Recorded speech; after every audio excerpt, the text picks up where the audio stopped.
ए भैया, ई राजेश भड़वा घर कहाँ बा हो?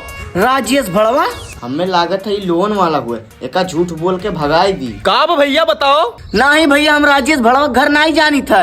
अच्छा ठीक है भैया, लागत है हमें कुछ गलत फैमिली हो गया है, कोनो बात नहीं।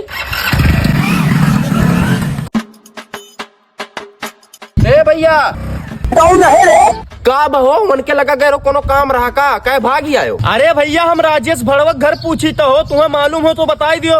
अरे यार भैया तू थोड़े पागल हो का? अब भाई वह नहीं तू बतुआ का आवा तो अब पूछा तो कि राजेश भड़वा घर कौन हुए? अच्छा वो नहीं रहे का?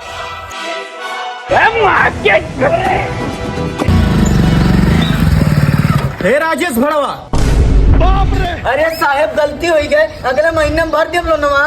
अरे बाबू रो ना, हम पार्सल वाला हुई। बक सारे तो का पहले नहीं बताओ चाहिए रे कि हम पार्सल वाला हुई, हम जानी कोनो लोन वाला हुए।